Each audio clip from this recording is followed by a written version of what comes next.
Kesi ambayo pia inaendelea kule Tanzania ni kesi ya Tundu Lissu ambaye pia ameweza kushtakiwa katika kosa la uhaini hapa nchini Kenya tunafahamu kama treason.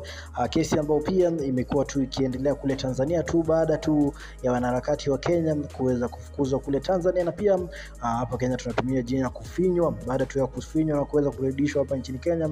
ni kesi ambayo pia imekuwa ikiendelea kwa muda mrefu sana, lakini hivi leo kesi inaonekana tu inakaribia kukwisha kabisa baada tu ya koti kule Tanzania kuweza kuamua huenda tu ikamhukumu Tundu Lissu ambaye pia akiongea tu katika hiyo koti hivi leo tu aliweza kusema kwamba tayari tu wameweza kumweka katika death room, ambao pia ni ya watu ambao pia wanasubiria tu siku chache ili kuweza kunyongwa, kwa sababu kule Tanzania kosa la uhaini basi kunanyongwa. Ni issue ambao pia watu wengi tu zaidi wamekuwa wakifuatilia pale katika mitandao za kijamii, hata baada tu ya wanaharakati hapa wa Kenya kuweza kuelekea kule Tanzania kujaribu kuweza kumsaidia iweza tu kuweza kugonga mwamba, baada tu ya wao wote akiongozwa tu na aliyekuwa jaji mkuu David Maraga kurudishwa tu hapa nchini Kenya na kuambiwa wasiweze kuingililia mambo ya kindani ya Tanzania. Na huenda sasa hivi Tundu Lissu ambaye pia ni mgombea wa urais ambao pia unakuja, kumbuke tu yeye ndiye alikuwa mshindani mkuu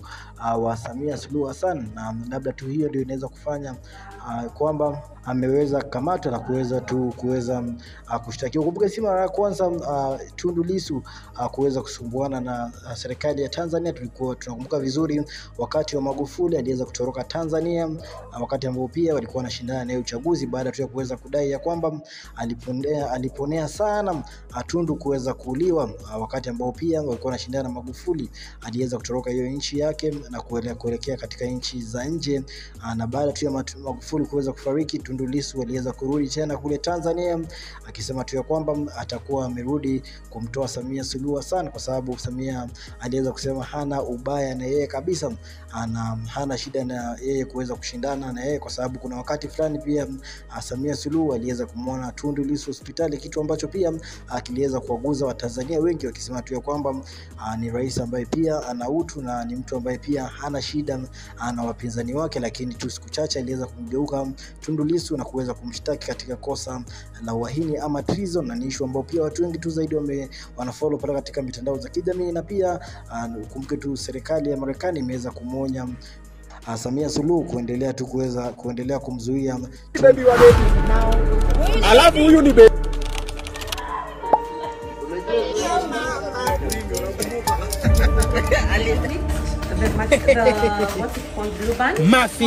Mafi Muscular. Well, you know what?